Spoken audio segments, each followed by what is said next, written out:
One term that is thrown around a lot these days is Machiavellian. It means to label someone who is corrupt, ruthless, and even evil. But as someone who has read Niccolò Machiavelli's work and actually kind of admires him, I'm going to argue why he does not deserve that ruthless reputation as much as you might think. I'm Julie Hartman, and this is Timeless.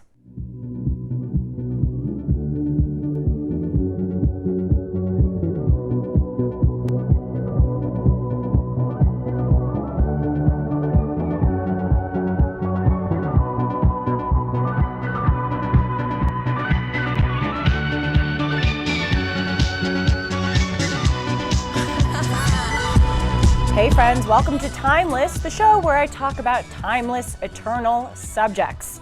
Well, today we are going to be talking about a guy who you may have heard of because of what his last name has come to mean. This is an Italian thinker dating back to the 16th century named Niccolò Machiavelli. He is the author of a book called The Prince and another book called Discourses on Livy, and maybe some other books that I'm just not remembering the titles of because I only read those two that I just mentioned to you in college. Right here, actually, on this set, I have my college copy of The Prince, and if you open it, you can see all of my notes and underlinings. And when I read this book, I really loved it. And I was kind of shocked as to how much I loved it for two reasons. Number one, because as I said, it was written in the 16th century, and books dating back to that time period, I, like many other people, find very difficult to read. The diction is just sometimes so hard to handle. But actually, The Prince is a very digestible book compared to other books of its time. It is actually written, and you'll see because I'll read many quotes from it during this episode, it is actually written in a form that is not dissimilar to the way that we speak today. So that is one of the reasons why I was kind of shocked that I liked it so much. And another reason, indeed this is the purpose of the entire episode, is I came to appreciate and even, dare I say, admire parts of Machiavelli. When I had heard this term, Machiavellian, to mean corrupt and evil and ruthless, I was kind of shocked as to how much people sometimes get that wrong. To start off this show, I would like to pull up some examples of the definition of the term Machiavellian and what it has come to mean in our age. We hear it being thrown around a lot. Indeed, former President Donald Trump is often called Machiavellian. So let's see what the internet says it means. This is one definition: someone who is sneaky, cunning, and lacking a moral code. That is really interesting. I want you to remember that last part, lacking a moral code. Okay? I'm going to show why that actually isn't totally true. Let's go on to another definition. Suggesting the principles of conduct laid down by Machiavelli, marked by cunning, duplicity, or bad faith. Okay, some of this is valid. I'm not saying that Machiavelli isn't in some ways Machiavellian, but he is not as bad as the internet is making him out to be, or his name has come to mean. This final one, cunning, scheming, and unscrupulous, especially in politics. And then look at the synonyms there. Crafty, cunning, devious, artful, wily, sly. Again, some of this valid, some of this not. But I want to talk about the end of that first definition, that he lacks a moral code. But first, let me give a background on this man who we are discussing. So Niccolò Machiavelli was born in Italy in 1469, specifically in Florence. And he was actually a Florentine diplomat during the Medici family's exile. So when Machiavelli was born, he lived under the jurisdiction of the Medici family. Then, as happened a lot during that time, rulers would come and go. The Medici family was exiled until 1512, when the Florentine Republic was overthrown and the Medici family came back to rule Florence. Machiavelli did not like the Medici family. He thought that they were a bunch of do-nothings who did nothing but ruin Florentine and Italy. And Italy during that time was quite fragmented into these different principalities. And Machiavelli thought that the Medicis were not protecting the interests of the people and were not being good rulers. So he actually tried to foment a revolt against the Medici family, which landed him in prison, where he was tortured and some days starved and just obviously treated horribly. And it is in that prison where he wrote The Prince and Discourses on Livy. And he actually dedicated The Prince to Lorenzo di Piero de' Medici, who was the leader at the time. Interestingly, The Prince and Discourses on Livy were not published until after Machiavelli's death. And they were published both in 1532. So Machiavelli, it's so interesting, this happens so much with notable people, never came to know just how famous he would be 500 years later, indeed, to today. So this book, according to Leo Strauss, who is a recent political philosopher, this book is the first work of its time which divorces political morality from Christian ethics. This is really aptly said. This is sort of the basis of Machiavelli. In the introduction of his book, The Prince, Machiavelli writes that he intends to create something useful and that he cares about, quote, the effectual truth of things rather than the imagination of them. So this was sort of seen as an assault on Christian morality, which stresses doing the right thing for the sake of doing the right thing.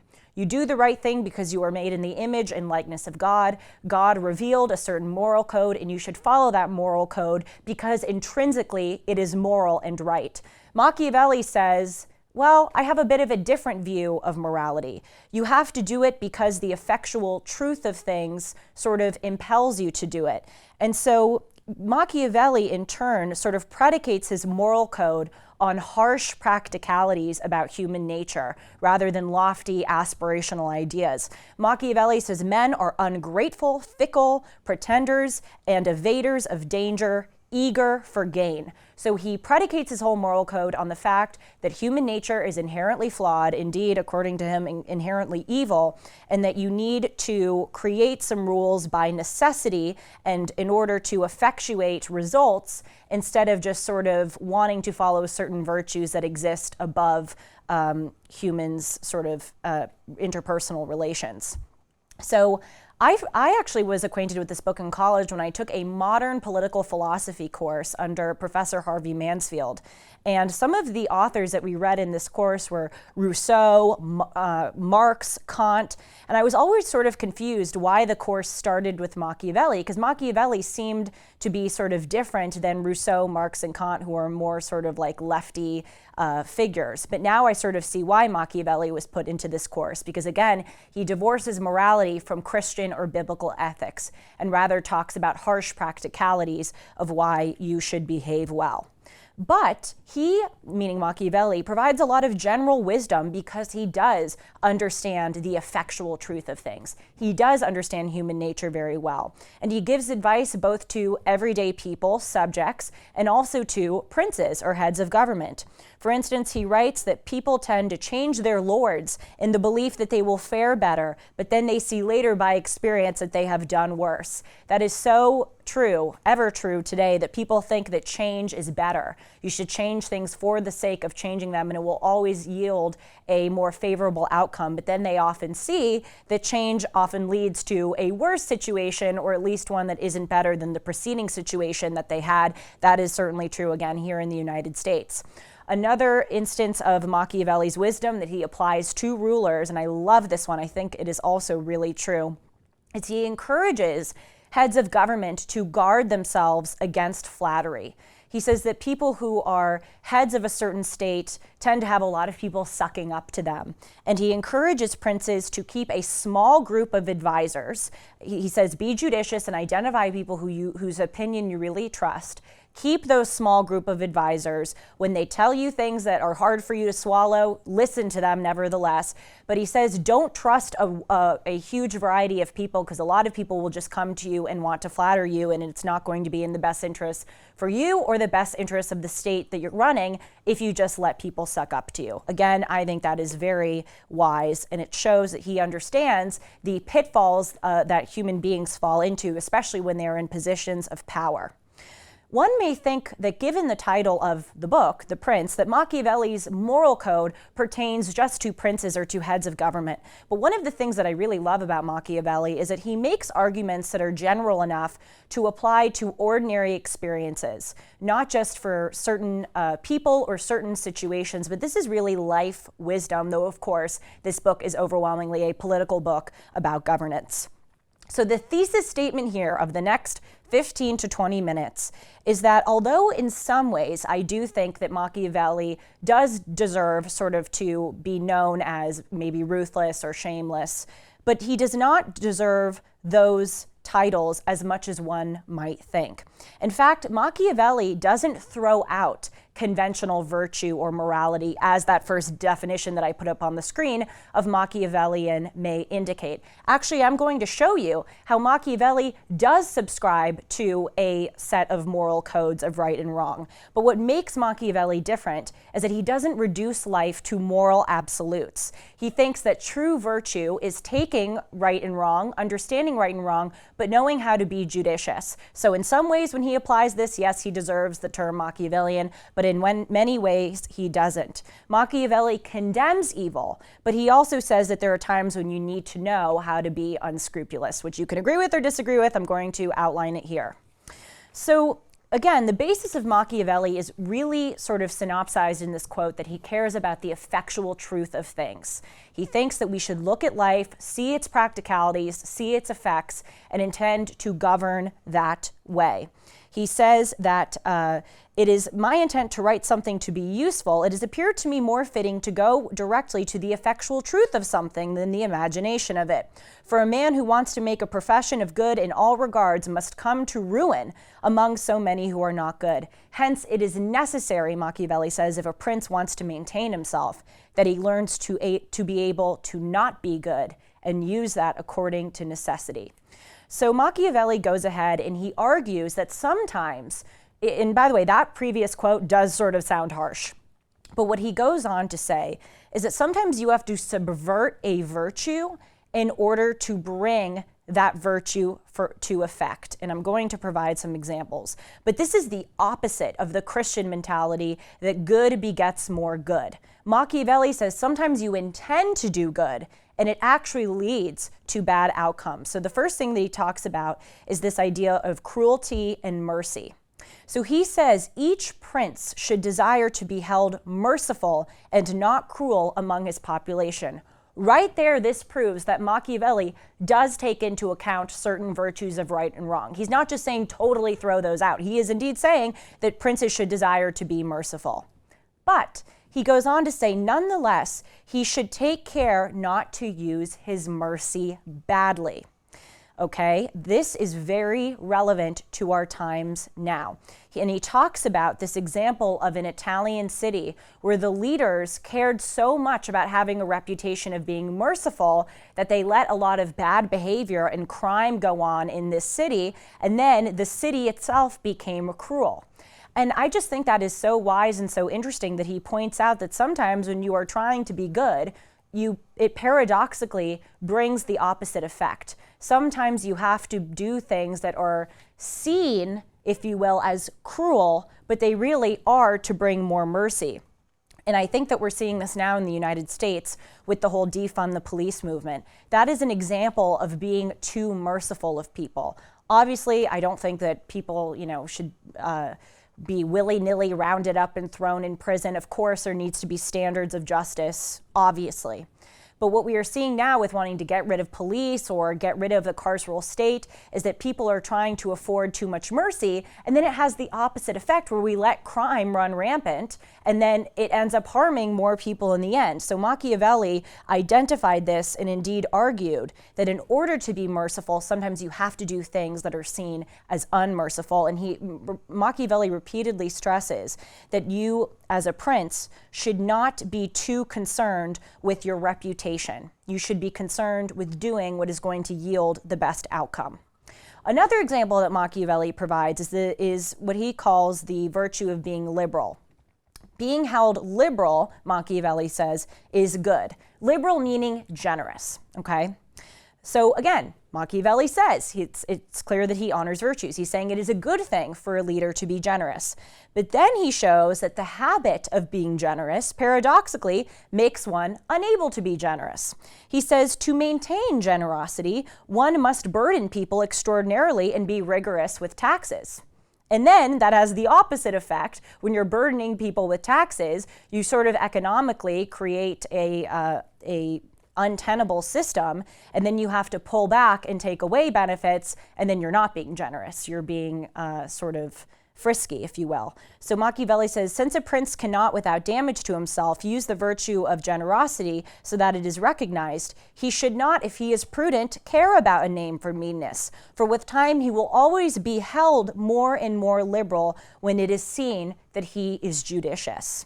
Again, we see this today. Too much forgiveness, too much, too many, if we're speaking in economic terms, too many handouts actually leads to the situation now that we're seeing with inflation and a bad economy. And so in turn, this generosity is backfiring now. So let's go on to another characteristic of Machiavelli, or at least something that he is known for. And this is the idea, is it better to be loved or to be feared? This is another misconception that people have about Machiavelli. Most people think that Machiavelli said it is always better to be feared. You have to inspire fear in your population at all costs. That's actually not true. He doesn't exactly say that. He answers one, i.e. a leader of a country, would want to be both loved and feared. But because it is difficult to put them together, it is much safer to be feared than loved if one had to choose. This is why people should read Machiavelli. Yes, in some ways he deserves the term, but in other ways he's a lot more tempered than one might expect. He is acknowledging that you would want to be both. But when he says that if you have to choose, you should be feared, he actually does provide some legitimate examples. Really, really interesting. Again, he roots this in human nature. He says that men are ungrateful, fickle, evaders of danger, eager for gain. So Machiavelli writes, men have less hesitation to offend one who makes himself loved than one who makes himself feared. For love is held by a chain of obligation, which because men are wicked, is broken at every opportunity for their own utility. But fear is held by a dread of punishment that never forsakes you. That, whether we like it or not, is true of human nature. That it is, when you fear something, you are sort of more encaptured by your feeling of fear sometimes than you are by a feeling of love. And so that's why the Christian moral term of God-fearing is actually seen as a moral virtue. Fearing God in some ways is better than loving God, because when you fear God, that makes you more likely to want to follow his moral code because you fear they're going to go to hell if you don't. Whereas if you love God, you may think that God will always forgive you regardless of what you do, and then you won't behave well. Again, Machiavelli is saying here that it is better not to have an either or. You should be loved. You should both want to be loved and feared. But he is saying there are some benefits indeed towards more sort of being feared than loved. This is true of parenting. Obviously, you don't want to fear that your parents are going to physically abuse you or verbally abuse you. You don't want to always fear your parents, but it is good to fear your parents instead of just 100% love them. It is good to fear their wrath sometimes and their consequences of when you do wrong. People nowadays, parents are becoming their kids' friends instead of their kids' moral authorities. And Machiavelli is highlighting this here. And again, I bring it back to our criminal justice system here in the United States. In order for a society to function, you have to fear the consequences of your actions. You have to fear police a bit. Doesn't mean the police should, abuse that idea of being feared. It doesn't mean police should be unjust. That is not what I am saying. But you do have to feel a little bit of fear when you're speeding on the freeway and you see a cop on the side of the road, because that's going to make you slow down. Again, Machiavelli is highlighting these things, and knows sometimes he says it in particularly draconian or harsh terms. It doesn't negate the fact that that is true. So now moving on to a part of Machiavelli which may earn him sort of the reputation of being ruthless. But first, this part, I think, the first part, not so much. The second part does earn him a reputation of being ruthless. This is his idea that certain states, i.e. republics, have to be brought back to their beginnings. Machiavelli holds that there need to be these refoundings every couple of years in order to maintain the health of a country. So what does he mean by these refoundings? He talks about there are extrinsic refoundings and there are intrinsic refoundings, okay? Refoundings are certain things that bring you back to the principles of your country, that remind you why your country is unique and why you should want to strive to make it better and to protect it.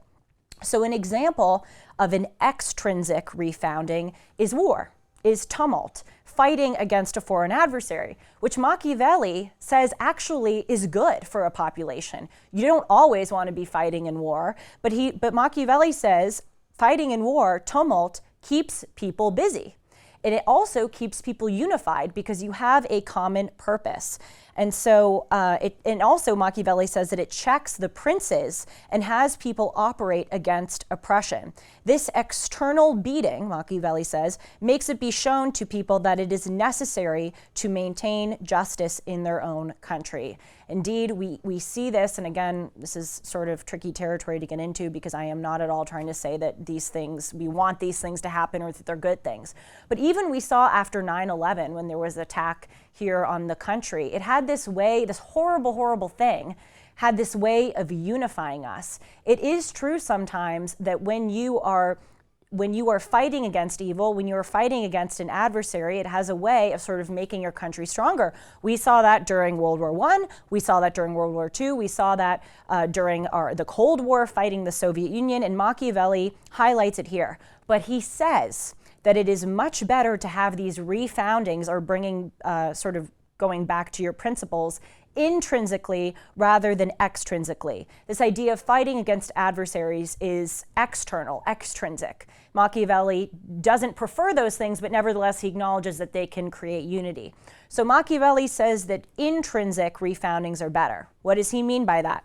Well, he encourages princes, interestingly, when they are going to conquer new territory, to settle on hard land to keep people working.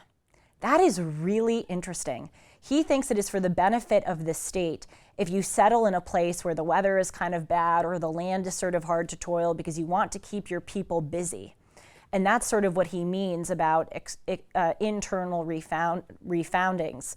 Maybe today an example of it could be, compulsory military service or something. In other words, you can take Machiavelli's principles and apply it to more modern situations where basically you need something that unifies the populace and brings you back to your founding or eternal principles.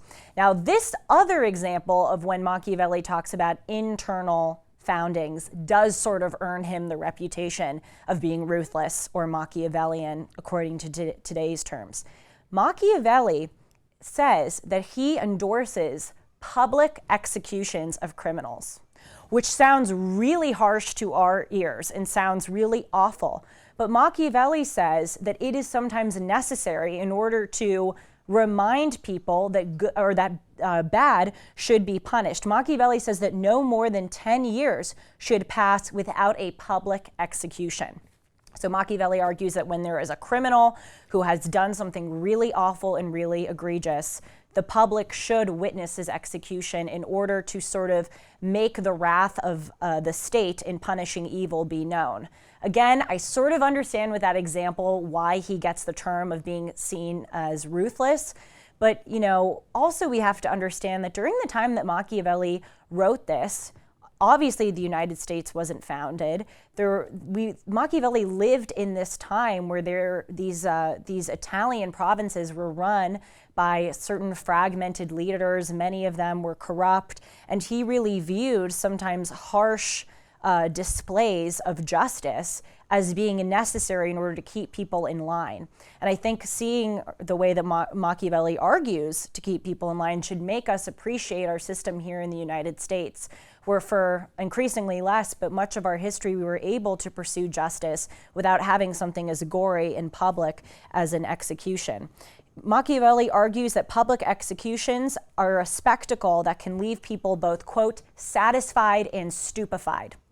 That's what Machiavelli says is important among the population. You satisfy them and you stupefy them. You satisfy them because they see that evil is being punished, but you stupefy them in that you scare them and remind them that they should not do evil because then they might be punished. So let's go on to some sort of, I don't know if the right term for this is myths, or some things that people associate with Machiavelli and use as reason to call him ruthless and corrupt. And we're going to see if this is exactly in accordance with the truth. First, this idea that Machiavelli is a manipulator. That is sort of true. In some ways, even though he does follow conventional virtue, there are some passages where he does sort of seem like a manipulator or a schemer. For instance, he writes, "It is not necessary for a prince to have all of the above mentioned qualities." This is when he lists certain qualities like generosity and mercy, in fact, "but it is indeed necessary to appear to have them." That's a little schemy. That's like, you don't necessarily have to be good, you just have to appear to be good. And this is where Machiavelli kind of contradicts himself, because in some passages he really does, as I mentioned to you, as I indeed read to you, does want to affirm the presence of certain unchanging moral virtues, but then he writes stuff like that, which shows that he cares about manipulation. Another example is his focus on arms, on the state's weaponry. Machiavelli writes, "All armed prophets conquered and all unarmed ones were ruined. The nature of people is variable. It's easy to persuade them of something, but difficult to keep them in that persuasion. Thus things must be ordered in such a mode that when people no longer believe, one can make them believe by force. Moses and Romulus," Machiavelli says, "would not have been able to make their people observe their constitutions for long had they been unarmed." This is a really tricky one. Again, it sounds really ruthless and awful, but a state does need to be armed. We need police officers who are armed in order to prevent extremely violent criminals from getting away and with things and wreaking havoc. Again, this is something that Machiavelli, maybe in particularly harsh terms, did highlight. So it's sort of unclear. I would venture to say that he doesn't, in this regard, deserve to be so smeared with arguing that a state does need to be armed. And then finally, this last thing that is associated with Machiavelli that I think is one of the biggest misconceptions about him is this idea that he says that if you are not acquiring things, you are falling behind. He issues a warning to princes and heads of government. If you're not acquiring land, if you're not acquiring in general, then you are losing. Yes, it sort of seems like that is schemy and ruthless for the sake of being ruthless, but I actually think Machiavelli doesn't get enough credit here for what he actually meant. He's actually talking about the fact that you always need to be bettering yourself. I'll read to you a passage that we Americans, it would behoove us to internalize. Machiavelli says, "Never remain idle in peaceful times, but with his industry make capital of them in order to be able to profit from them in adversities, so that when your fortune changes, it will find him ready to resist them."